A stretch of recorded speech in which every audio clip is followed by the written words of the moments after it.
اعوذ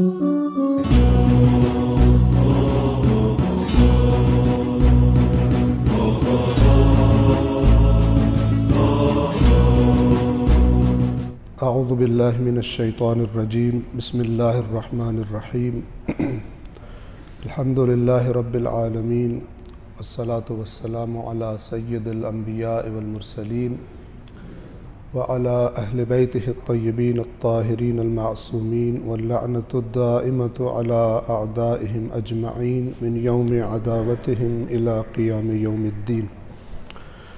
قال امیر المؤمنین علی بن ابی طالب علیہ الصلاۃ والسلام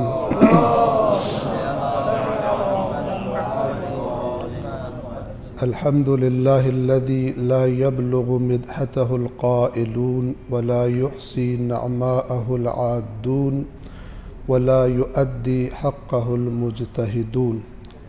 صلوات پڑھیے محمد وآلہ۔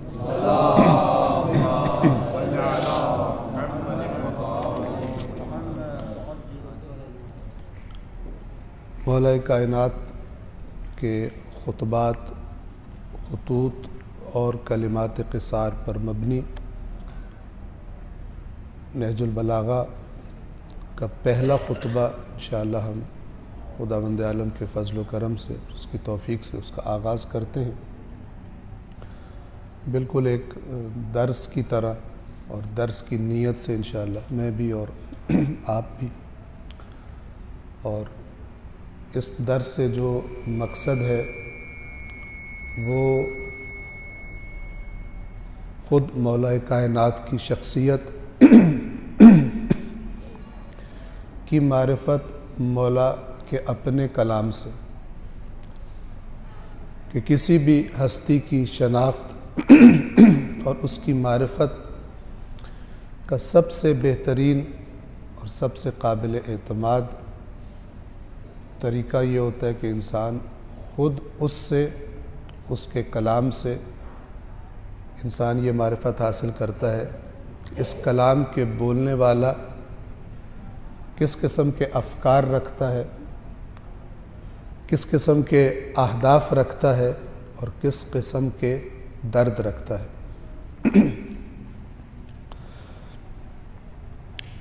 پہلا خطبہ در حقیقت اگر اس کا خلاصہ کیا جائے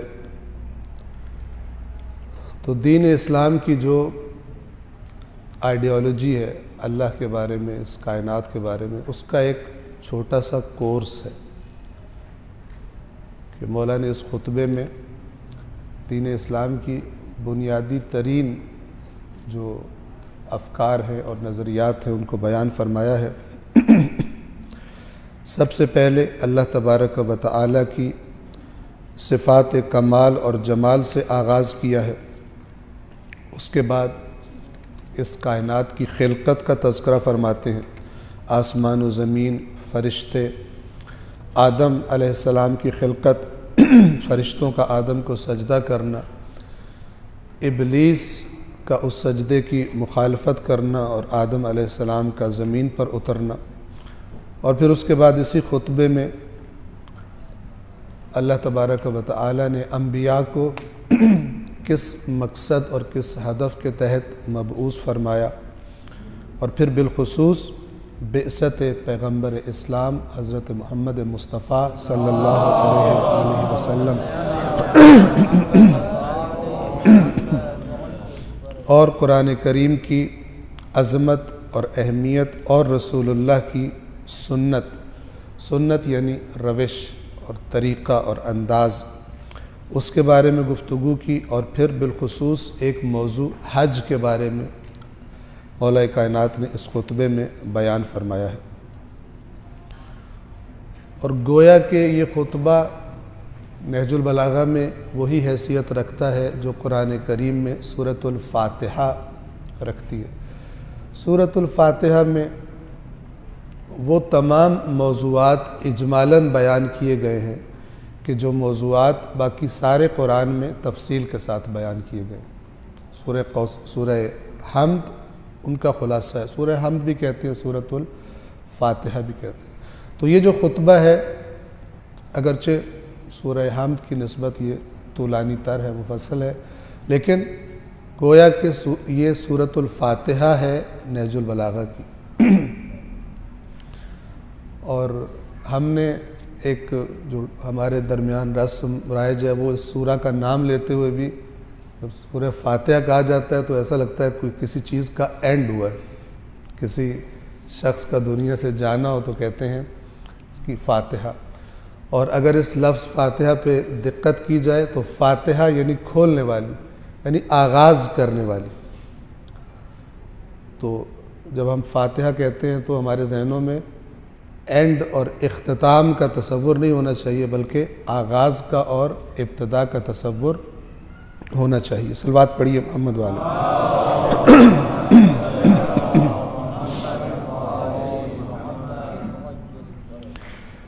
کوشش کریں گے کہ ہم یعنی بہت زیادہ تفصیلات میں نہ جائیں، جیسا کہ بعض دوستوں کی تجویز ہم تک پہنچی تھی اور مشورہ کہ اگر سپیڈ اتنی آہستہ رہی تو پھر نہج البلاغہ ختم کیسے ہوگی۔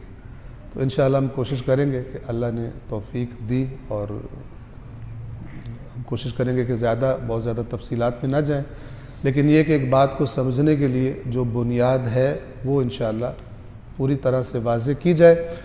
اور ایک عرض آپ سے کر دوں کہ عام طور پر ہمارا جو دینی محافل میں شرکت کا مزاج ہوتا ہے وہ درسی نہیں ہوتا، وہ ہوتا ہے کہ ذرا لطف آئے، مزہ آئے، کوئی داد ہو کوئی۔ تو انشاءاللہ اس درس سے نہ میں داد کے پیچھے ہوں اور نہ ہی آپ داد دینے کی فکر میں رہیے گا، بلکہ سارا ہم و غم اور سارا ہدف اور مقصد یہ ہے کہ بات کو اچھی طرح سے سمجھا جائے۔ صلوات پڑھیے محمد والے محمد۔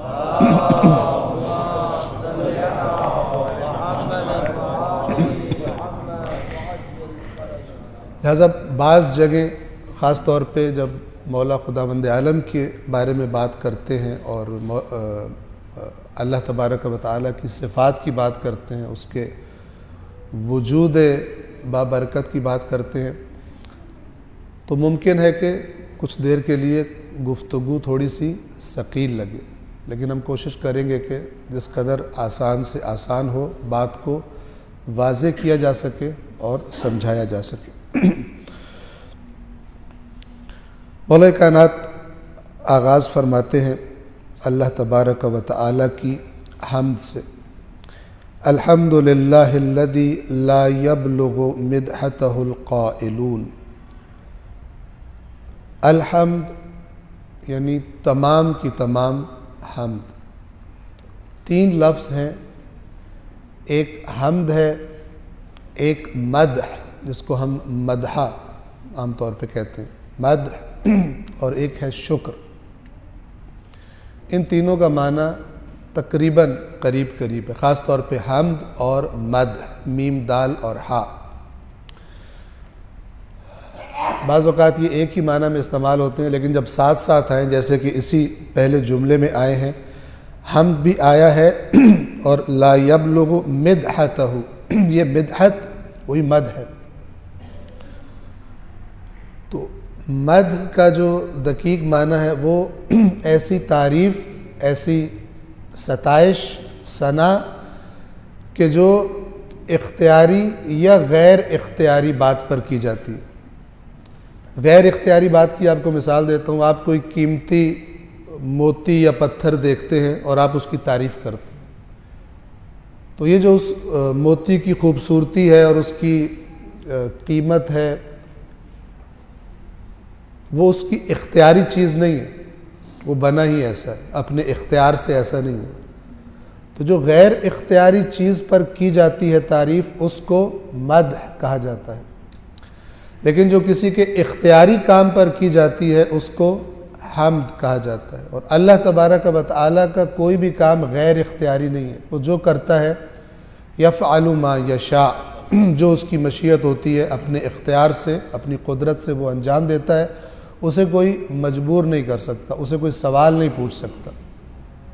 اللہ قرآن فرماتا ہے لا یسأل عما یفعل وہم یسألون، اس سے کوئی سوال نہیں کر سکتا کہ اے اللہ تو نے یہ کام کیوں کیا، اور باقی سارے کے سارے وہ مسئول ہیں، ان سے سوال کیا جاتا ہے۔ اور قرآن کہتا ہے حتیٰ قیامت کے دن انبیاء سے بھی اللہ سوال کرے گا کہ جو میں نے ذمہ داری سونپی تھی تم نے اس ذمہ داری کے ساتھ کیا کیا؟ صلوات پڑھیے محمد وآل محمد۔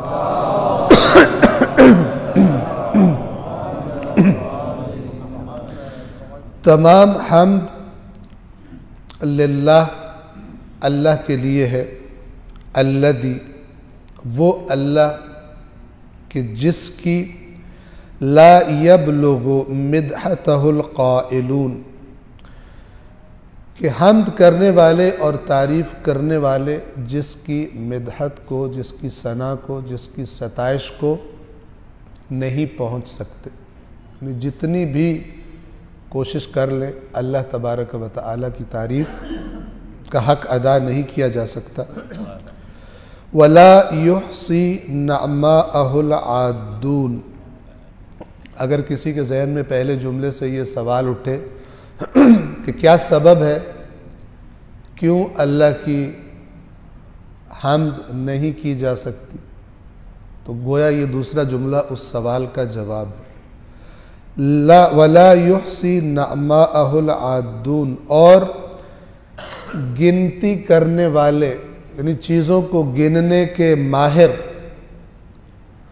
وہ اس کی نعمتوں کا احاطہ نہیں کر سکتے گن کر۔ تو جو چیز گنی نہیں جا سکتی اس کی مکمل تعریف بھی نہیں کی جا سکتی۔ ایک چیز اگر میں مثلا مکمل کر لوں، میں کسی چیز کو دیکھتا ہوں، اس کے تمام پہلو، اچھے پہلو اگر میں ان کا احاطہ کر لوں تو میں اس کی تعریف کر سکتا ہوں۔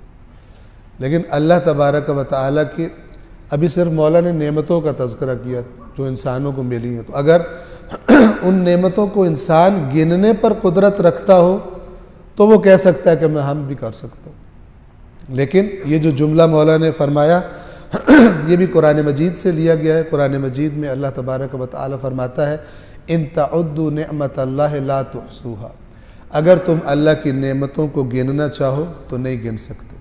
تو جس کی نعمتیں گنی نہیں جا سکتی اس کی تعریف کا حق بھی ادا، اس کی حمد کا حق بھی ادا نہیں ہو سکتا۔ ولا یؤدی حقہ المجتہدون، اور سخت کوششیں کرنے والے اس کا حق ادا نہیں کر سکتے، حق کے شکر گویا کہ ادا نہیں کر سکتے۔ میں نے حمد اور مدح کے ساتھ ایک اور لفظ بولا تھا اور وہ لفظ ہے شکر کا۔ صلوات پڑھیے محمد وآل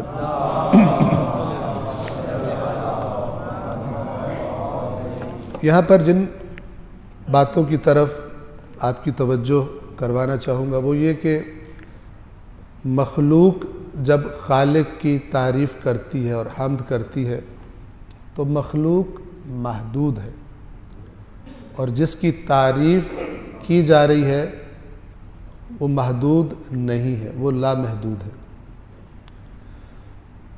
تو محدود چیز لامحدود کا احاطہ نہیں کر سکتا، چاہے اس کی نعمتوں کی بات ہو اور چاہے اس کی صفات کی بات ہو، اس کے علم کی بات ہو، اس کی قدرت کی بات ہو، اس کی عطا کی بات ہو، اس کی رحمت کی بات ہو، کوئی حد نہیں ہے۔ تو جب حمد کرنے والا محدود ہے تو پھر لامحدود کا حق ادا نہیں کر سکتا۔ ایک واقعہ اس ضمن میں عرض کرنا چاہوں گا۔ امام جعفر صادق علیہ السلام اس کے راوی ہیں۔ کتاب اصول کافی میں یہ روایت موجود ہے۔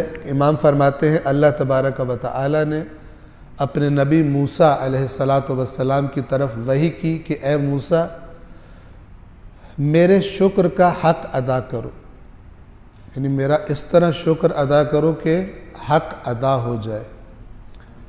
تو جواب میں حضرت موسیٰ علیہ السلام نے فرمایا کہ اے پروردگار میں تیرے شکر کا حق کیسے ادا کروں کہ میں تیرا اگر شکر بھی ادا کروں کسی بھی چیز پر تو وہ بھی تیری توفیق سے ہوگا، اور جب تو توفیق دے گا تو اس توفیق کی نعمت پر ایک اور شکر مجھ پر لازم ہو جائے گا۔ تو حق یہ ہے کہ تیرے شکر کا حق ادا نہیں ہو سکتا۔ تو جب حضرت موسیٰ نے یہ جواب دیا تو اللہ تبارک و تعالی نے فرمایا اے موسیٰ یہ جو تو نے اعتراف کر لیا ہے کہ تو میرا شکر ادا نہیں کر سکتا، تو گویا تو نے حق کے شکر ادا کر دیا۔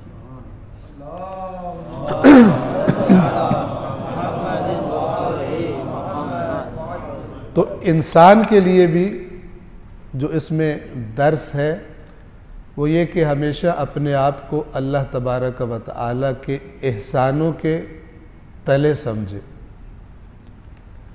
دنیا میں اگر ہم پر کوئی احسان کر دے ایک دفعہ یا دو دفعہ تو انسان بہت زیادہ اس کا ممنون اور شکر گزار ہو جاتا ہے۔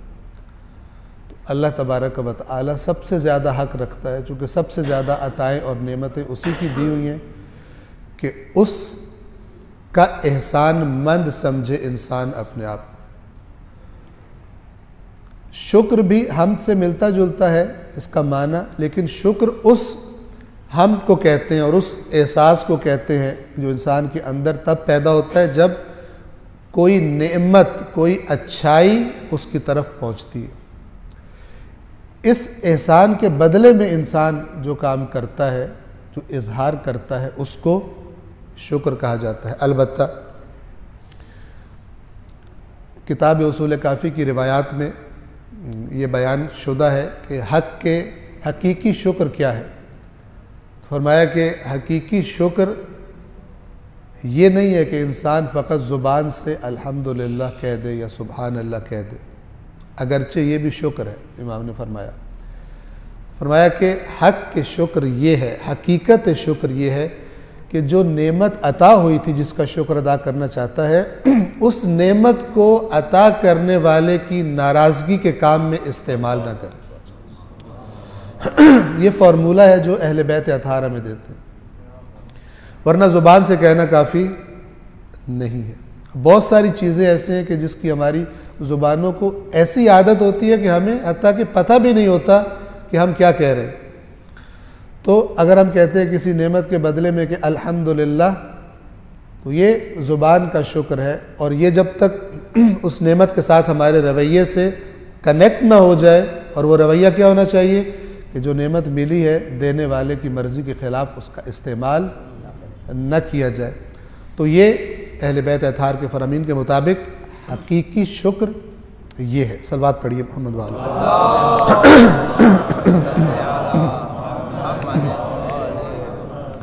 البتہ خود لفظ الحمدللہ اگر معرفت کے ساتھ کہا جائے اور توجہ کے ساتھ کہا جائے تو اس کی تاثیر کتنی ہے، یہ بھی واقعہ ہمیں اصول کافی کے اندر ملتا ہے کہ ایک مرتبہ امام جعفر صادق علیہ السلام مسجد سے باہر تشریف لائے تو دیکھا کہ جو حیوان تھا، جو سواری تھی امام کی، وہ گم ہو گئی تھی۔ تو امام نے فرمایا کہ ساتھ کچھ اصحاب بھی تھے، امام نے فرمایا اگر اللہ اس کو مجھے لوٹا دے تو میں حق کے شکر، حق کے حمد ادا کر دوں۔ کچھ دیر گزری تھی کہ کوئی اس سواری کو لے کے آ گیا امام کے پاس، تو جب وہ واپس مل گئی امام کو تو امام نے فرمایا الحمدللہ، اور خاموش ہو گئے۔ تو ساتھ ایک صحابی نے امام سے سوال کیا، امام آپ نے ایک مختصر سا جملہ بولا ہے، آپ نے تو کہا تھا کہ میں حق کے حمد اور شکر ادا کر دوں گا۔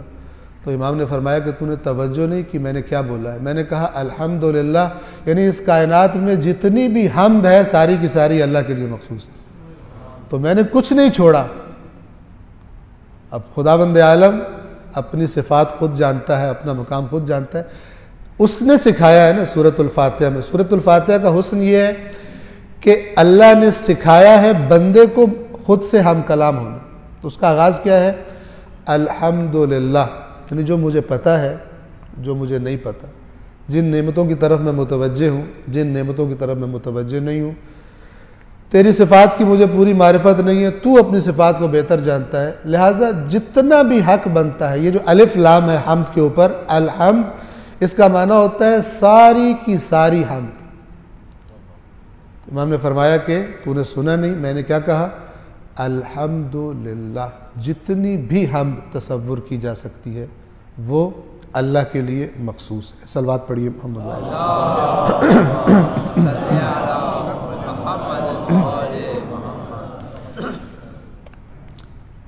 نعمتیں گننے والے اس کی نعمتوں کو گن نہیں سکتے، اور میں نے عرض کیا کہ جب نعمتیں شمار نہ کی جا سکیں تو پھر حمد کا حق بھی ادا نہیں ہو سکتا اور شکر کا حق بھی ادا نہیں ہو سکتا، اور خاص طور پہ وہ فارمولہ کہ شکر بھی خدا کی توفیق سے ہے۔ میں نے نماز جمعہ میں ایک واقعہ سنایا تھا، مختصراً اس کی تکرار کر دوں کہ ایک شخص اللہ اللہ بہت کرتا تھا، یا اللہ پکارتا تھا، کئی سالوں سے اس کا یہ وتیرہ تھا، شیطان کو اسے گمراہ کرنے کی سوجی کہ شیطان ہر نیک کے پیچھے ہوتا ہے خاص طور پر، تو شیطان اس کے پاس آیا اور کہتا ہے کہ تو اتنے سالوں سے میں تجھے دیکھ رہا ہوں کہ تو یا اللہ کہتا ہے، کبھی لبیک بھی سنی ہے جواب میں؟ تو کسی دنیا کے ظالم ترین انسان کے بھی در پہ جاتا، اس کا دروازہ کھٹکھٹاتا، اسے پکارتا اتنے عرصے سے، تو ایک دفعہ تو وہ تجھے جواب دیتا آ کر، تو یہ کیسا اللہ ہے کہ جو تو اتنا پکار رہا ہے تجھے جواب نہیں مل رہا؟ خوب غور کیجئے گا۔ تو یہ بات اس کے دل میں چبھ گئی اور وہ خاموش ہو گیا، لیکن چونکہ اللہ کا بندہ تھا، خدا سے مربوط رہا تھا، تو خدا بھی اپنے بندوں کو جلدی شیطان کی گود میں نہیں جانے دیتا تھا۔ اللہ تبارک و تعالی نے بھی ایک فرشتے کے ذریعے اس تک پیغام بھیجا، فرشتہ آیا اس کے پاس انسانی شکل میں مثلا، اور اس سے آ کر کہتا ہے کہ تو نے یا اللہ کا ورد کیوں ترک کر دیا؟ تو اس نے شیطان والا جواب دیا کہ میں اتنے عرصے سے پکار رہا ہوں، ایک دفعہ بھی اللہ نے مجھے لبیک نہیں کہا۔ تو فرشتے نے کہا کہ اللہ نے مجھے پیغام دے کر بھیجا ہے کہ ایک دفعہ جب تو یا اللہ کہتا ہے، دوسری دفعہ یا اللہ کہنا میری لبیک ہوتی ہے، کیونکہ جب تک میں کسی کو اجازت نہ دوں اپنی زبان پر میرا نام نہیں لا سکتا۔ تیری زبان کی ہر دفعہ کی تکرار میری ہر دفعہ کی لبیک ہے کہ میں تیری زبان کو اپنا نام لینے کی اجازت دیتا ہوں۔ تو یہ دقتیں ہیں ان واقعات میں کہ جو اہل بیت اطہار بیان فرماتے ہیں، ورنہ اللہ صاحب اقتدار بادشاہ ہے، چاہے تو آنے دے اپنی بارگاہ میں، چاہے تو نہ آنے دے، چاہے تو بیٹھنے دے، چاہے تو نہ بیٹھنے دے۔ جن کو خدا نہیں چاہتا بعض اوقات دنیا کی چمک کے ذریعے ان کو روک لیتا ہے اپنی بارگاہ میں آنے سے۔ تو ہر چیز، ہر نیک کام اللہ کی توفیق ہے، اس کی لبیک ہے، اور لازم ہے کہ انسان اپنے آپ کو اس کا احسان مند سمجھتا رہے۔ یہاں پر ایک اور نکتہ کہ اگر اللہ کی نعمتیں اتنی زیادہ ہیں تو دنیا میں اتنی بھوک اور اتنی غربت اور اتنی افلاس یہ کیوں ہے؟ اس کا جواب قرآن مجید دیتا ہے انسان کے اختیار کی شکل میں۔ انسان کی آزمائش کے لیے انسان دنیا میں آیا ہے، لِيَبْلُوَكُمْ أَيُّكُمْ أَحْسَنُ عَمَلًا، تاکہ تمہیں آزمائے کہ تم میں سے بہترین عمل کون کرتا ہے۔ تو جب انسان آزمائش کے لیے آیا ہے، آزمائش اس وقت تک بے معنی ہے جب تک کہ صاحب اختیار نہ ہو جس کی آزمائش کی جانی ہے، مجبور کی آزمائش نہیں ہوتی۔ اب جب انسان کو اختیار دیا گیا تو بعض انسانوں نے اختیار کا غلط استعمال کیا، بعض لوگ اپنے پاس اتنا جمع کر لیتے ہیں کہ بعض دوسرے لوگ محروم ہو جاتے ہیں، بعض لوگ اپنے اقتدار اور اپنی طاقت سے، اپنے اثر و رسوخ سے دوسروں کے حق بھی مار لیتے ہیں۔ تو یہ لازمہ ہے انسان کے اختیار کا۔ اس کا معنی یہ نہیں ہے کہ اللہ نے نعمتوں میں کمی رکھی ہے۔ نعمتیں خداوند عالم کی لامحدود ہیں اور زیادہ ہیں، انسانوں کا غلط اپنے اختیار کا استعمال بعض انسانوں کو محروم کر دیتا ہے، اور آج بھی ایسا ہی ہے۔ قرآن مجید کا فارمولہ لِكَيْ لَا يَكُونَ دُولَةً بَيْنَ الْأَغْنِيَاءِ مِنْكُمْ، اللہ کے خرچ کرنے کے احکام اس لیے ہیں تاکہ جو دولت ہے وہ فقط مالداروں کے ہاتھوں میں سرکولیٹ نہ کرتی رہے، گھومتی نہ رہے۔ لِكَيْ لَا يَكُونَ دُولَةً، دولہ یعنی گھومنا، بین الاغنیاء منکم، اغنیاء یعنی جو مالدار ہیں ان کے درمیان دولت نہ گھومتی رہے۔ لیکن اگر خدا کی بات نہ مانی جائے، اللہ کے اس حکم کو نہ مانا جائے، تو پھر دولت محدود ہو جائے گی، اور غربت اور افلاس اور بھوک اور بیماریاں اور محرومیاں معاشرے میں ہمیں عام نظر آئیں گی۔ صلوات پڑھیے محمد والے۔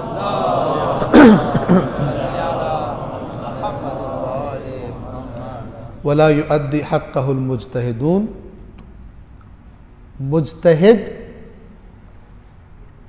جہد سے ہے اور اجتہاد بھی اسی سے ہے. اس کا جو لغوی معنی ہے ڈکشنری کے اعتبار سے میننگ ہے وہ ہے سخت کوشش کرنے والا. اور ہم جو فقیہ کو بھی اور مراجع تقلید کو بھی مجتہد کہتے ہیں تو وہ در حقیقت اشارہ ہوتا ہے کہ اس مقام پر پہنچنے کے لیے بہت زیادہ شدید محنت اور کوشش اور مشقت اٹھائی جاتی ہے. ایک عالم کی تعبیر کے مطابق مرتبہ اجتہاد ایسا ہی ہے جیسے آپ نے پلکوں سے کنواں کھودنا ہو. پلکوں سے مٹی کھود کھود کر آپ نے کنواں بنانا ہو تو اس کی محنت ایک مثال کے طور پر اشارہ کیا گیا کہ ایسا ہی ہے جیسے اجتہاد کرنا علوم دین میں اتنی محنت کو طلب کرتا ہے. تو جتنی بھی محنت کرنے والے ہیں، حمد میں جتنی بھی محنت کر لیں، شکر گزاری میں جتنی بھی محنت کر لیں، اللہ تبارک و تعالیٰ کا حق ادا نہیں کر سکتے. اس بات کی معرفت جتنی زیادہ ہوتی جائے گی بندے میں اتنی زیادہ اللہ کے سامنے عاجزی اور انکساری اور تواضع پیدا ہوتی جائے گی. اور یہی سبب ہے کہ جو معرفت کے نقطۂ کمال پہ تھے یعنی رسول اللہ اور اہل بیت اطہار، آپ جب ان کے کلمات پڑھتے ہیں تو آپ دیکھتے ہیں کہ دنیا کا کوئی بشر عاجزی اور انکساری میں ان کے کلام کا مقابلہ نہیں کر سکتا جب وہ اللہ سے ہم کلام ہوتے ہیں. پڑھنے والے کو یوں محسوس ہوتا ہے جیسے جملے ایسے جیسے ان سے بڑا گناہگار دنیا میں کوئی نہیں. لیکن در حقیقت جتنا زیادہ کوئی اپنے اللہ کے حق ادا کرنے میں کوتاہی کا اعتراف کرتا ہے گویا اتنی زیادہ اللہ کے بارے میں اس کو معرفت ہو چکی ہوتی ہے. یہاں پر ایک اور حدیث بھی میرے ذہن میں آ گئی، اصول کافی کی بہت ہی خوبصورت حدیث ہے. امام نے فرمایا اعلم الناس باللہ، اگر دیکھنا چاہتے ہو کہ جو لوگ ہیں انسان ہیں ان میں سے اللہ کے بارے میں سب سے زیادہ علم کون رکھتا ہے. اعلم الناس، اعلم یعنی سب سے زیادہ علم رکھنے والا. تو اگر دیکھنا چاہتے ہو کہ لوگوں میں سے اللہ کے بارے میں سب سے زیادہ علم کون رکھتا ہے تو فرمایا ارضاہم بقضاء اللہ، تو اس کو دیکھو کہ جو اللہ کی قضا پر سب سے زیادہ راضی رہتا ہے. توجہ کریں، جو اللہ کے کسی فیصلے پر اگرچہ وہ کٹ جائے ناراض نہیں ہوتا، اگرچہ ساری دنیا اس سے چھن جائے، اس کے ٹکڑے کر دیے جائیں، اللہ کے بارے میں ذرہ برابر بھی ناراضگی اس کے دل میں پیدا نہیں ہوتی. تو جان لو کہ جو ہر وقت خدا سے راضی رہتا ہے وہ تم میں سے سب سے زیادہ اللہ کو جان گیا. خدا اپنے بندے کے ساتھ کبھی ظلم نہیں کرتا. اس کو اچھا مل رہا ہے، اس کو کچھ نہیں مل رہا، دونوں صورتوں میں خدا اس کو اپنے سے قریب کرتا ہے. مولا کائنات کا فرمان ہے مجھے تعجب ہے مومن کے حال پر، ہفت اقلیم کی حکومت اسے مل جائے تو بھی خیر ہے کیونکہ اللہ ہی کا کام کرے گا، اللہ کے مخلوق کو خدا کے راستے پر لے کے چلے گا. مجھے مومن کے حال پر تعجب ہے، ہفت اقلیم کی حکومت اس کو دے دی جائے تو بھی اس کے لیے خیر ہے، اور کینچیوں سے کاٹ کاٹ کر اس کے ٹکڑے کر دیے جائیں تو بھی اس کے لیے خیر ہے، چونکہ اس ٹکڑے ہونے کے بدلے میں خدا جو اسے عطا کرے گا اس عارضی تکلیف کے بدلے میں. فرمایا تو مجھے مومن کسی حال میں شکست نہیں کھاتا، کسی حال میں اس کو اللہ تبارک و تعالی نہیں چھوڑتا. اس کو دے کر اس کو کچھ ملے گا تو اس کو اللہ کے قریب جانے کے لیے استعمال کرے گا، اور اگر اس کو کوئی تکلیف پہنچے گی تو وہ تکلیف اس کو اللہ سے اور زیادہ قریب کر دے گی. اور اہل بیت اطہار کی زندگیاں اگر آپ دیکھیں تو تکالیف زیادہ ہے اور مال دنیا کی فراوانی کم ہے، اگرچہ اگر چاہتے تو سب کچھ اختیار میں لے سکتے تھے. شب معراج روایت ہے کہ رسول پاک سے جبرائیل نے سوال کیا، اختیار دیا کہ یا رسول اللہ، اللہ تبارک و تعالی نے آپ کو اختیار دیا ہے کہ آسمان و زمین کے سارے خزانے اپنے اختیار میں لے لیں، یعنی دنیا میں استعمال کریں، آپ کے پاس ہوں. یہ پسند کریں گے یا اللہ کا عاجزی اور انکساری والا بندہ بننا پسند کریں؟ تو رسول پاک نے فرمایا مجھے اللہ کا عاجزی اور انکساری والا بندہ بننا زیادہ پسند ہے، دنیا آسمان و زمین کے خزانے مجھے نہیں پسند۔ صلوات پڑھیے محمد والے۔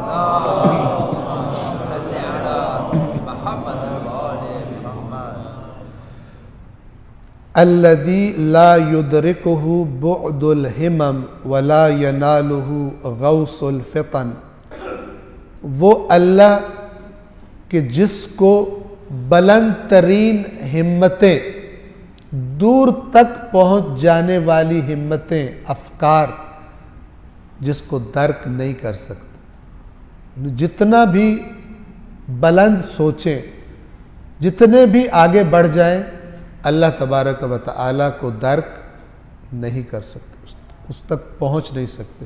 اس تک پہنچنے سے مراد کیا ہے؟ یعنی اس کا احاطہ کر لیں اور یہ کہیں کہ اب اس سے آگے کوئی اور مقام نہیں ہے۔ وَلَا يَنَالُهُ غَوْثُ الْفِطَن، فطن فطانت کی جمع ہے، فطانت کہتے ہیں بہت زیادہ ذہانت کو، بہترین ذہانتیں گہرائیوں میں اترتی جائیں۔ پہلا جملہ تھا بلندیوں کے بارے میں، یعنی اگر کائنات کی وسعتوں تک بلند ہوتی جائیں تب بھی خدا کو نہیں پہنچ سکتے، اور اگر باریکی سے اللہ تبارک و تعالیٰ کی ذات کا ادراک کرنے کے لیے گہرائیوں میں اترنا چاہیں تو بھی گہری سے گہری ذہانتیں اللہ تبارک و تعالیٰ تک نہیں پہنچ سکتی۔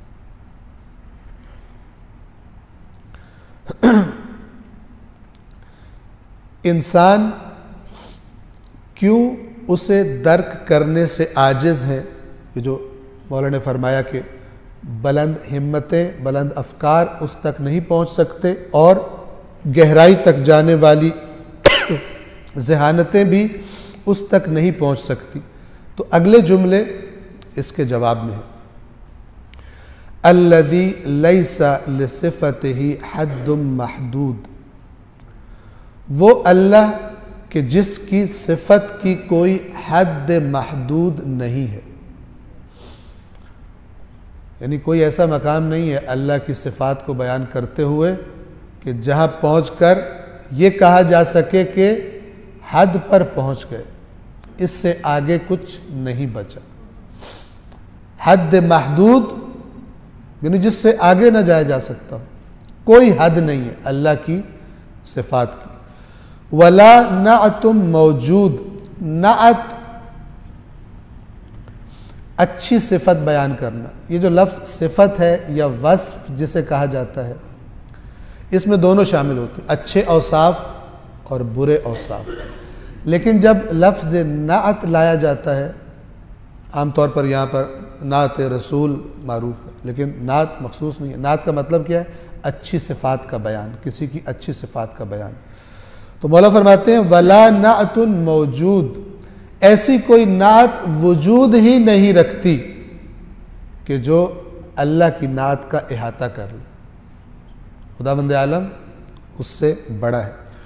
وَلَا وَقْتٌ معدود، مختلف جہات سے بات بیان فرما رہے ہیں مولا، اور نہ ہی کوئی ایسا وقت ہے کہ جس کے بارے میں کہا جا سکے کہ اگر اتنا وقت دے دیا جائے تو میں اللہ کی ساری تعریف کر لوں گا، اللہ کی ذات کا بیان میں کر لوں گا۔ ولا وقت معدود ولا اجل ممدود، اور جتنا بھی کوئی کسی مہلت کو طولانی کر دیا جائے، کوئی مہلت، کوئی اجل ایسی نہیں ہے کہ جس کے اندر انسان کہے کہ میں اللہ تبارک و تعالیٰ کی حمد اور ثنا کو انجام دے لوں گا۔ اور اس میں بھی بنیاد وہی بات ہے کہ کوئی محدود کسی لامحدود کا ادراک نہیں کر سکتا۔ صلوات پڑھیے محمد والے۔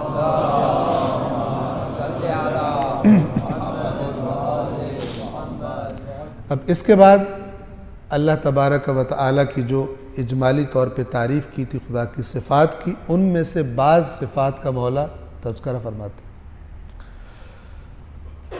اور یہ جتنے بھی جملے ہیں ان کی بنیاد قرآن مجید کی آیات ہی ہیں کہ میں وقتاً فوقتاً آپ کے سامنے انشاءاللہ ان کی طرف بھی اشارہ کرتا رہوں گا۔ فرمایا فطر الخلائق بقدرتہ، اس کا سادہ ترجمہ یہ ہے کہ مخلوقات کو پیدا کیا اپنی قدرت سے، لیکن یہ جو لفظ ہے فطرہ، جس کا ہم ترجمہ عام طور پہ کرتے ہیں خلق کیا یا پیدا کیا، تو آپ کو معلوم ہے کہ خود خلق کرنا ایک الگ لفظ ہے عربی زبان کا۔ فطرہ کا خاص معنی ہے،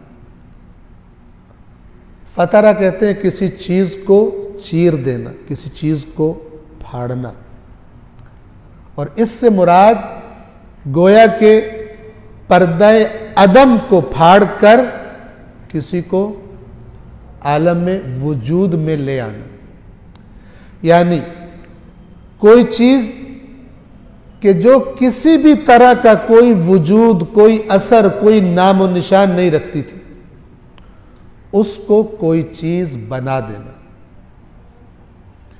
جیسے سورہ دہر یا سورہ انسان جسے کہتے ہیں، اس میں خداوند عالم اس کے آغاز میں فرماتا ہے بسم اللہ الرحمن الرحیم هل اتى على الانسان حين من الدهر لم يكن شيئا مذکورا، آیا انسان پر ایک زمانہ ایسا نہیں آیا کہ وہ کوئی قابل ذکر چیز ہی نہیں تھا، یعنی کچھ تھا ہی نہیں کہ جس کا ذکر کیا جائے، معدوم تھا۔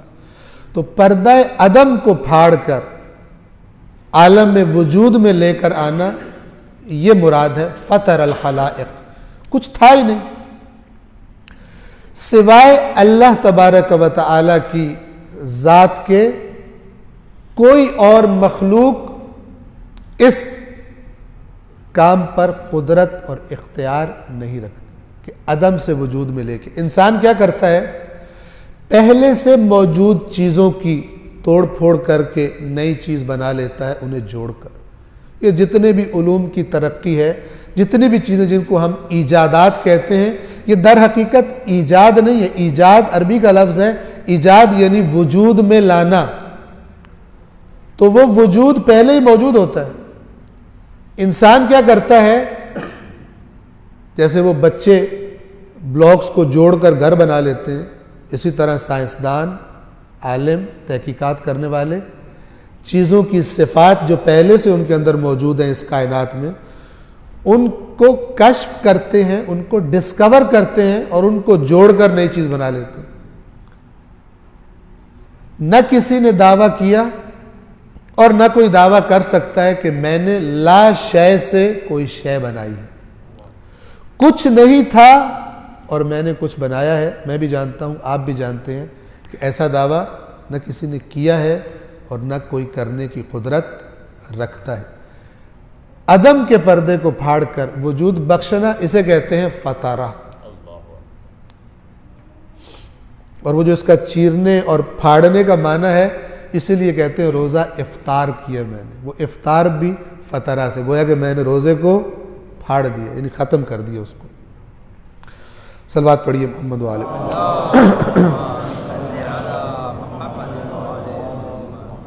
وَنَشَرَ الرِّيَاحَ بِرَحْمَتِهِ، اور ہواؤں کو چلایا اور پھیلایا اپنی رحمت سے۔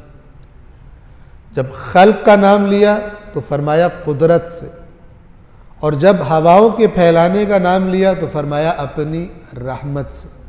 اور اس کا اشارہ یہ بھی قرآن مجید ہی سے مربوط ہے کہ قرآن مجید میں اللہ تبارک و تعالی فرماتا ہے سورہ اعراف کی آیت نمبر 57 میں وَهُوَ الَّذِي يُرْسِلُ الرِّيَاحَ بُشْرًا بَيْنَ يَدَيْ رَحْمَتِهِ، کہ وہی ذات ہے کہ جو ہواؤں کو خوشخبری دے کر بھیجتا ہے اپنی رحمت کی۔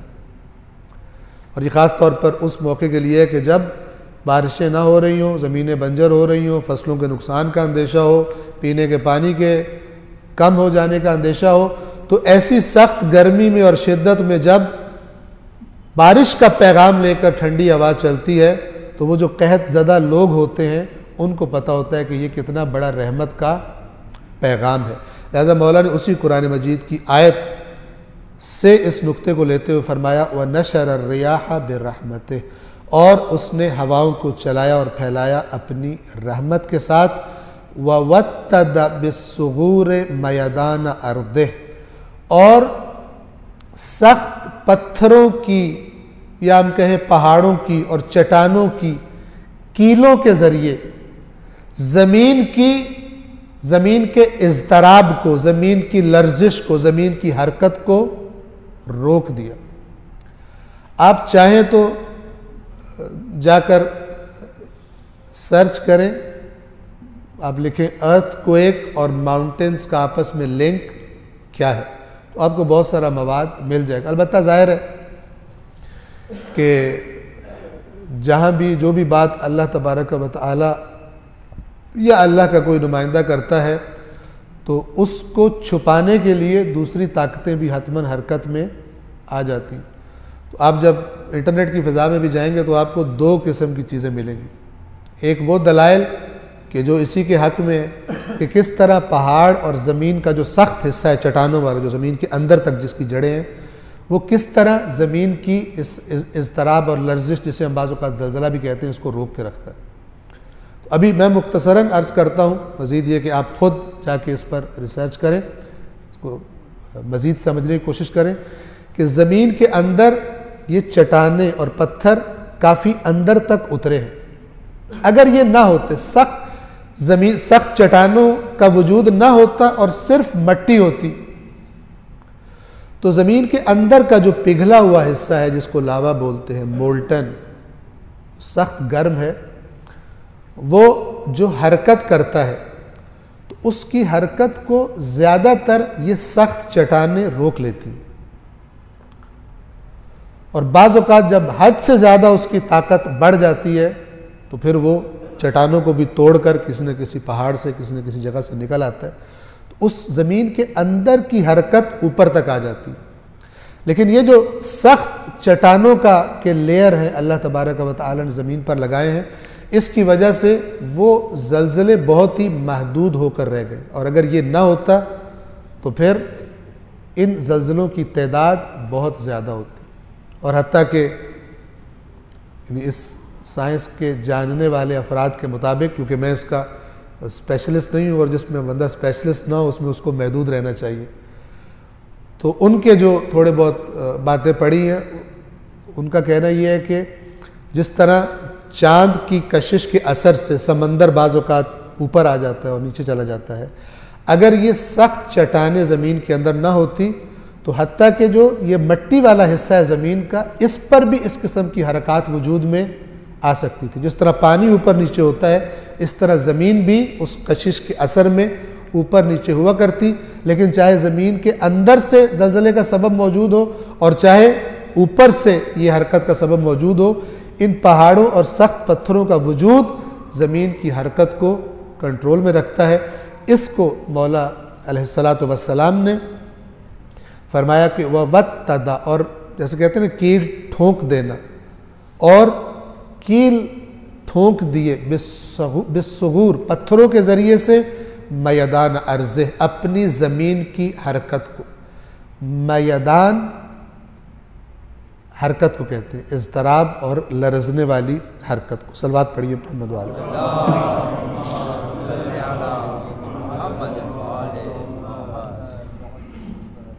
یہ جو پہاڑوں کا زمین کی میخیں ہونا، یہ بھی قرآن مجید ہی سے لیا گیا۔ قرآن مجید کی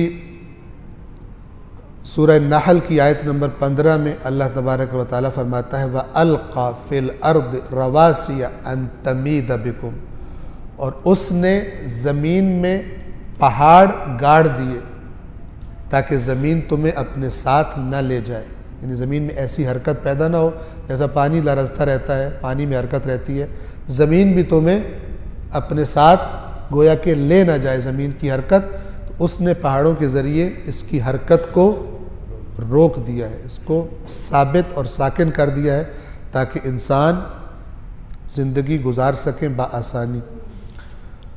سورہ نبأ کا ایک جملہ ہے أَلَمْ نَجْعَلِ الْأَرْضَ مِحَادًا،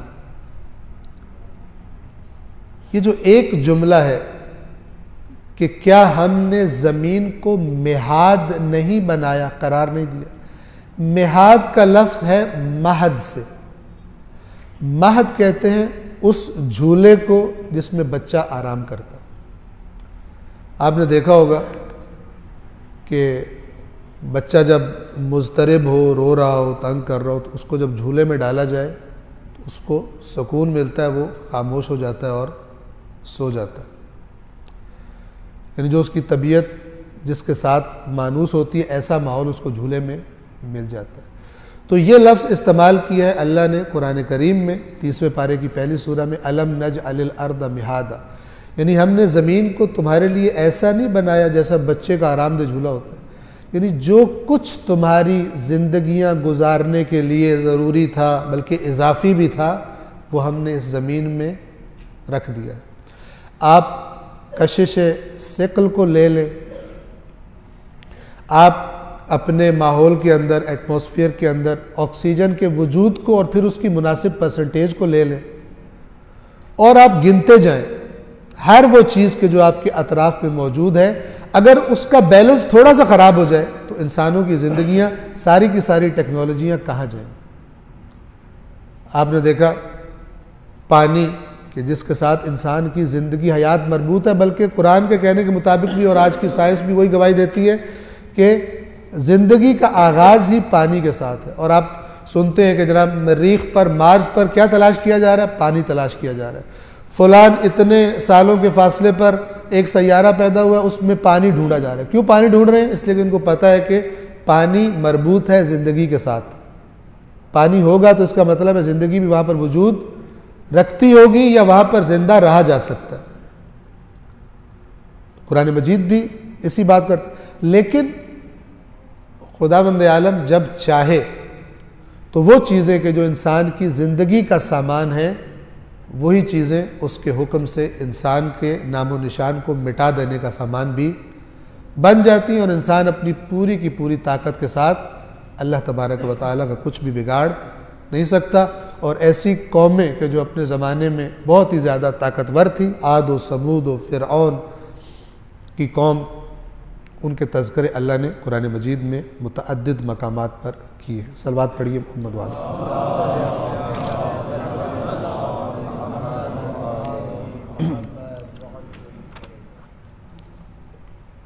یہ تذکرہ کرنے کے بعد خود ذات خدا کے بارے میں نسبتاً ذرا ثقیل باتیں ہیں اس اگلے حصے میں خطبے کے، کہ انشاءاللہ اگر آپ توجہ کریں گے تو میں کوشش کروں گا کہ ان کو آسانی سے آسان کر کے جتنی میری توفیق ہے آپ کی خدمت میں بیان کر سکوں.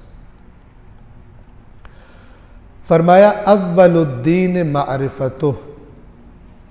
اول الدین یعنی دین کا آغاز، دین کی ابتدا کہاں سے ہوتی ہے؟ اس کی معرفت سے. توجہ کریں، میں دین کو کیوں مانوں؟ کوئی جواب دے اس لیے کہ مجھے مولا علی نے فرمایا. مولا علی کی بات کیوں مانوں؟ اس لیے کہ وہ رسول اللہ کے نمائندے ہیں. رسول اللہ کی بات کیوں مانوں؟ جب تک یہ سلسلہ اللہ تبارک و تعالی سے شروع نہ ہو تو کوئی چیز معنی نہیں رکھتی. لہذا مولا فرما رہے ہیں کہ دین کی آغاز، دین کی ابتدا ہی وہاں سے ہوتی ہے کہ جب انسان کو اللہ تبارک و تعالی کی معرفت حاصل ہوتی. البتہ یہاں اس پہلی معرفت سے مراد وہی ابتدائی معرفت ہے کہ وہ ہے. یہ جو کائنات ہے یہ کہتی ہے کہ اس کو بنانے والا بھی موجود ہے. یہ جو پیچیدگیاں ہیں، یہ جو باریکیاں ہیں کہ اپنے آپ کو کافی زیادہ بڑا سمجھنے والا اور کافی زیادہ عالم سمجھنے والا انسان ابھی تک گتھیوں کو کھولنے کے چکر میں، تو جس نے ان کو بنایا ہے، ان میں صفات رکھی ہیں، ان تمام چیزوں میں وہ بھی ہے. اگر خوبصورت تصویر نظر آ رہی ہے تو مصور بھی موجود ہے. تو جب اس کے وجود کی وہ ابتدائی شناخت ہو جائے تو دین شروع ہوتا ہے. ورنہ دین بے معنی ہے. دین یعنی آئین، دین یعنی قانون. کس کا قانون؟ کوئی ایسا ہو کہ جس کا قانون مجھے ماننا ہے. انسان فرض کرے میں آپ کے لیے ایک کوئی 2 کاغذوں پہ چیزیں لکھ کے لاؤں کہ آپ سے کہوں کہ آپ پابند ہیں اس کے بعد کہ آپ نے اپنا دن اس طرح گزارنا، تو آپ کہیں گے کہ ٹھیک ہے آپ کا احترام اپنی جگہ پر، لیکن ہم آپ کے پابند کیوں ہیں؟ ہو سکتا ہے آپ مجھے نہ کہیں، لیکن اپنے آپ کو آپ باؤنڈ نہیں سمجھیں گے۔ تو ایک ایسی ذات ہونی چاہیے کہ جیسے جیسے اس ذات کی آشنائی ہوتی جائے پتہ چلتا جائے کہ یہی ذات اس قابل ہے کہ جس کی بات مانی جائے، اور پھر اسی کے نمائندے اس قابل ہیں کہ ان کی بات مانی جائے چونکہ اس کی بات کرتے ہیں۔ اور یہی سبب ہے مولا کے اس فرمان کا، یہی بنیاد ہے کہ جس میں فرماتے ہیں کہ میں اے اللہ تیری عبادت نہ جنت کے لالچ میں کرتا ہوں نہ ہی جہنم کے خوف سے کرتا ہوں، میں تیری عبادت اس لیے کرتا ہوں کہ تجھے عبادت کے قابل پاتا ہوں۔ یعنی معرفت پروردگار جب انسان حاصل کرتا ہے تو دیکھتا ہے کہ وہی ذات ہے کہ جس کی عبادت، جس کا قانون مجھے فالو کرنا ہے۔ اول الدین معرفت، لہذا رسول اللہ کا پہلا اعلان کیا تھا مکہ میں ابتداء اسلام کا؟ قولوا لا الہ الا اللہ، یہاں سے آغاز ہے، کہہ دو، یعنی اقرار کر لو کہ کوئی معبود نہیں ہے اللہ کے علاوہ، تفلحو، کامیاب ہو جاؤ گے۔ اور یہ بالکل ظاہر سی بات ہے کہ یہ لا الہ الا اللہ کہنا فقط زبان کی حد تک نہیں ہے۔ بہت بڑی خطا ہے اگر کوئی یہ سمجھے کہ فقط زبان سے ایک جملہ کہنا باقی سارے مسئلے حل کر دیتا ہے، نہیں۔ قرآن کریم ایسے شخص کو کہ جو صرف زبان سے بات کرتا ہے، دوسروں کو بتاتا ہے، لیکن اس کے دل کے اندر اس پر اعتقاد نہیں ہے، اس پر ایمان نہیں ہے، ایسے شخص کو قرآن مجید منافق کا نام دیتا ہے، ایسے شخص کو قرآن مجید مومن کا نام نہیں دیتا۔ زبان سے اقرار ایک حصہ ہے، اور یہ تب صحیح ہے، تب اثر رکھتا ہے کہ جب یہ اقرار عکاسی کر رہا ہو اس چیز کی جو آپ کے دل میں موجود ہے، جسے آپ دل سے قبول کر چکے۔ اول الدین معرفت، دین کی ابتدا اس کی معرفت ہے، وکمال معرفتہ التصدیق بہ، اور اس معرفت کا کمال اس کی تصدیق کر دینا۔ میں نے عرض کیا دین کی ابتدا کس سے ہوتی ہے؟ اس کی ابتدائی معرفت سے۔ اس ابتدائی معرفت سے یہ علم، مراد کیا ہے؟ اس بات کا علم کہ ایک ذات واجب الوجود خالق موجود ہے، اس کا اجمالی سا علم ہو جائے، انسان کو ادراک ہو جائے۔ لیکن کیونکہ ضروری نہیں ہوتا انسان جس چیز کا علم رکھتا ہے اس پر ایمان بھی رکھتا ہو، ایمان اس سے اگلا درجہ۔ یہ جو اول الدین معرفت، دین کی ابتدا اس کی ذات کے بارے میں علم ہے کہ وہ ہے، اور اس معرفت کا کمال کیا ہے؟ اس پر ایمان لے آنا۔ ایک دفعہ خدا ہے میں نہیں مانتا، یعنی میں اس کی بات نہیں مانتا، ایک دفعہ خدا ہے اور میں اس کے آگے سر جھکا رہا ہوں، یہ ہے تصدیق کر دینا۔ وَكَمَالُ مَعْرِفَتِهِ التصدیق بِهِ، اور اس کی معرفت کا کمال اس کی تصدیق کر دینا ہے۔ تصدیق بمعنی ایمان۔ قرآن نے ان کو کہ جو انبیاء پر ایمان لے آتے تھے انہیں یہ کہا کہ انبیاء کی تصدیق کرنے والے۔ مثلا سورہ قیامت کی ایک آیت میرے ذہن میں آ رہی ہے، فَلَا صَدَّقَ وَلَا صَلَّى۔ فَلَا صَدَّقَ یعنی جب کافر جب دنیا سے جائے گا تو اس کے بعد اس کو کیا کہا جائے گا؟ فَلَا صَدَّقَ، اس نے تصدیق نہیں کی، یعنی یہ ایمان نہیں لایا۔ اور جب ایمان نہیں لایا وَلَا صَلَّى، تو ایمان کی ایک بہت بڑی علامت نماز، وہ بھی نہیں پڑھی اس نے۔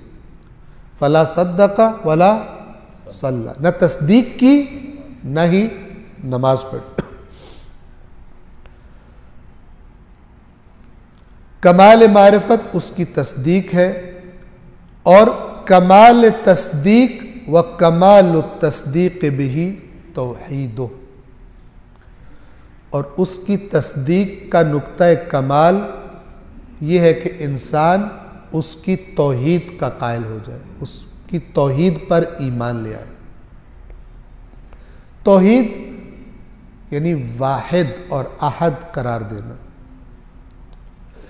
بے مثل و بے مثال قرار دینا، اور یہ اعتقاد اپنے اندر راسخ کر لینا کہ کوئی بھی اس کے علاوہ، کوئی بھی کسی بھی طرح، کسی بھی صفت میں، کسی بھی جہت سے اس کا برابر نہیں۔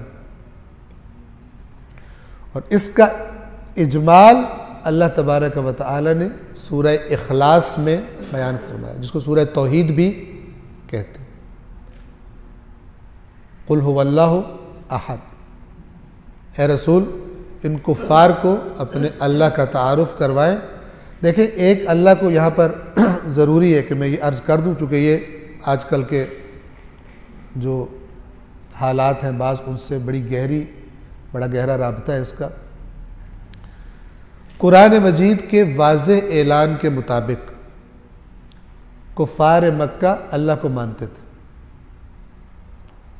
وَلَئِن سَأَلْتَهُمْ، اے رسول اگر آپ ان سے سوال کریں، من خلقہم، انہیں کس نے خلق کیا، لَيَقُولُنَّ اللَّهُ، کہیں گے اللہ نے۔ ان سے اگر آپ سوال کریں من خلق السماوات والارض، لَيَقُولُنَّ اللَّهُ، یہ کہیں گے اللہ نے۔ ایسا نہیں ہے کہ اللہ کے نام کو نہیں جانتے تھے اور اسے مانتے نہیں تھے اپنے تئیں، کہتے تھے ہم خدا کو مانتے ہیں،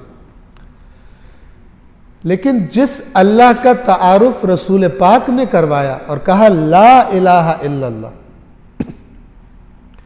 کوئی معبود نہیں ہے، کوئی قابل عبادت بھی نہیں ہے اور کوئی قابل اطاعت بھی نہیں ہے، جیسا میں نے گزشتہ ماہ کے مولا کے خطبے میں عرض کیا تھا کہ دو باتیں وہاں پہ، تاکہ بندوں کو بتوں کی عبادت سے نجات دلوا کر اللہ کی عبادت کی طرف لائے، اللہ نے اس لیے اپنے نبی کو بھیجا، اور دوسرا ہدف شیطان کی اطاعت سے نکال کر اللہ کی اطاعت میں لے آئے۔ وہ جو بڑے سردار تھے مشرکین کے، انہیں پتا تھا یہ جو زبان سے جملہ کہہ رہے ہیں اس کا مطلب کیا ہے۔ اس کا مطلب ہمارے سارے قوانین ختم، ہماری ساری روشیں، ہماری ساری رسمیں، ہمارے سارے افکار، ان پر یہ کراس لگا رہا ہے، خط بطلان کھینچ رہا ہے، لہذا وہ اکڑ گئے۔ جس کا احترام کرتے تھے، جس کو صادق و امین کہتے تھے، اس کو اکڑ گئے، اسی کو جھوٹا کہنے لگے۔ توجہ فرمائیں، صرف یہ کہنا کہ میں خدا کو مانتا ہوں یہ کافی نہیں ہے، جب تک کہ اس خدا کو نہ مانے جو خدا نے خود اپنے بارے میں بتایا۔ ورنہ ہو سکتا ہے کوئی کہہ رہے میں خدا کو مانتا ہوں لیکن تصور خدا کا وہی ہو جو مشرکین کے ذہن میں تصور تھا۔ حقیقی خدا کو ماننا ہے، کسی اور چیز کا نام خدا رکھ کے اسے خدا بنا لینا خدا کو ماننا نہیں ہے۔ انہیں قرآن مجید نے کافر کا نام دیا ہے، انہیں قرآن مجید نے مشرکین کا نام دیا۔ اسی طرح توجہ فرمائیے گا، یہ شناخت اور پہچان کتنی ضروری ہے، اس میں دقت کرنا، اس میں سنجیدہ ہونا کتنا ضروری ہے، اس حوالے سے عرض کرنا چاہوں گا کہ اللہ کی بات کی، اب ہم بات کرتے ہیں مثلا مولا کائنات کی۔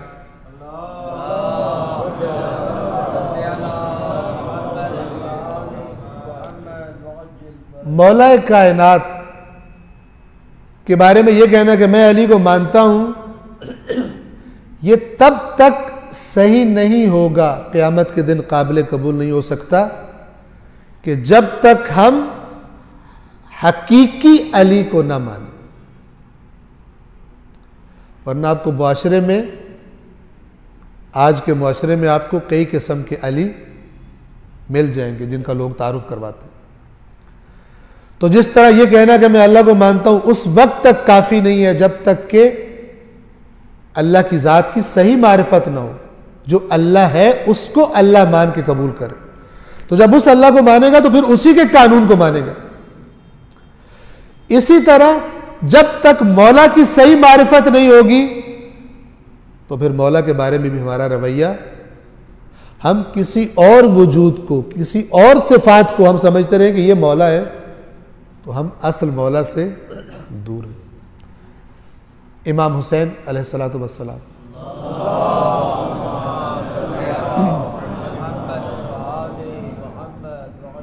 جس بھی ہستی کا آپ نام لے لیں، ضروری ہے کہ ہم ان کی حقیقت میں معرفت حاصل کریں کہ وہ کون تھے، کیا چاہتے تھے۔ اور یہ دیکھیں، ان کی ذوات اقتسا کی سارا کا سارا احاطہ کرنا ہمارے لیے ممکن نہیں ہے۔ بالکل ایسے ہی جیسے کوئی پہلی کلاس کا بچہ کسی پی ایچ ڈی جس نے ڈاکٹریٹ کیا ہو، اس کی صفات کا، اس کے علم کا ادراک نہیں کر سکتا، اسی طرح ہم ان کے پورے علم کا، ان کی پوری صفات کا ادراک نہیں کر سکتے۔ لیکن ایک حد تک جو ہمارے لیے ممکن ہے، جو انہوں نے خود بیان کیا، جو قرآن مجید نے، مثلا اللہ کی ذات کا کتنی معرفت حاصل کی جا سکتی ہے جو اس نے خود کروائی ہے، اس کے ان نمائندوں کی معرفت کتنی حاصل کی جا سکتی ہے جتنی انہوں نے خود کروائی ہے اسی قرآن کے سائے میں۔ تو جو نکتہ ہے غور کرنے کے قابل کہ خدا نخواستہ ایسا نہ ہو کہ کوئی سمجھے کہ میں علی کو مانتا ہوں جبکہ در حقیقت علی کو نہ مانتا ہوں، اور جب قیامت کے دن ملاقات ہو تو پتہ چلے کہ یہ تو وہ نہیں ہے جن صفات والا میں سمجھا تھا علی کو، جن صفات والا مجھے تعارف کروایا گیا تھا۔ تو چاہے خدا کا معاملہ ہو، اسی طرح میں آپ کو عرض کروں کہ آپ کو حتماً معلوم ہوگا، قرآن مجید جو لوگ پڑھتے ہیں، کہ انشاءاللہ آپ سب کے سب پڑھتے ہیں، قرآن مجید کے اپنے بیان کے مطابق، قرآن کی گواہی کے مطابق مشرکین مکہ آخرت کو بھی مانتے تھے۔ یعنی یہ وہ قوم نہیں تھی کہ جو آخرت کا کم از کم زبان سے مانتے ہی نہ ہو، کہتے ہو آخرت ہے ہی نہیں، نہ، کہتے تھے کہ آخرت ہے۔ اور قرآن میں کتنی آیات ہیں جو کہتی ہے کہ یہ مثلا ان کا ایک عقیدہ یہ تھا جس کا تذکرہ سورۃ النجم میں اللہ نے فرمایا کہ یہ کہتے تھے کہ فرشتے اللہ کی بیٹیاں ہیں، کوئی دلیل نہیں تھی ان کے پاس، بنا لیا تھا، فرشتے اللہ کی بیٹیاں ہیں اور یہ اللہ کی بیٹیاں قیامت کے دن ہماری سفارش کریں، اس لیے ہم ان کی پوجا کرتے ہیں، اس لیے ہم ان کی عبادت کرتے ہیں۔ تو اللہ نے فرمایا کہ آسمانوں میں کتنے ہی فرشتے ایسے ہیں، سورۃ النجم میں فرمایا کہ جن کی شفاعت کوئی فائدہ نہیں دے گی مگر یہ کہ اللہ تبارک و تعالی جس کو اجازت دے اور جس کے بارے میں اجازت دے تو وہ شفاعت فائدہ دے گی۔ بس یہ اللہ کو بھی مانتے ہیں لیکن گویا کہ نہیں مانتے، یہ آخرت پر بھی ایمان رکھتے ہیں لیکن ایک اپنی مرضی کی آخرت، اپنی گھڑی ہوئی آخرت، اپنی بے بنیاد آرزوؤں سے بنائی ہوئی آخرت کا تصور رکھتے ہیں۔ تو حقیقی آخرت کا تصور کسے ملے گا؟ جو مالک یوم الدین کے بتائے ہوئے آخرت کے دن پر ایمان رکھتا ہوگا۔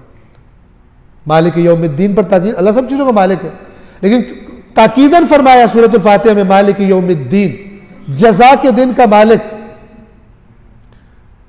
اس کا ایک پیغام یہ ہے کہ جو اس دن کا مالک ہے اس سے پوچھو وہ دن کیسا ہوگا، اس دن میں کیا ہوگا تمہارے ساتھ، اپنے پاس سے نہ بناؤ، ادھر ادھر سے سن کے اس دن کے بارے میں آرزویں نہ بنا لو، یہود و نصارہ والا کلچر نہ اپنا لو کہ وہ کہتے تھے جنت ہماری ہے، عیسائی کہتے ہیں جنت صرف ہماری ہے، یہودی کہتے ہیں جنت صرف ہماری ہے۔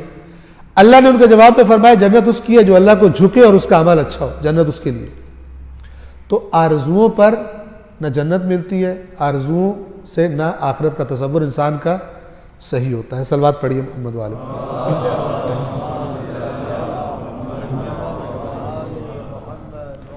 ایک گھنٹہ تمام ہو چکا ہے، انشاءاللہ اس کو ہم اگلے درس میں پھر جاری رکھیں گے کل، خداوند عالم کے فضل و کرم سے، بر محمد و آل محمد صلوات۔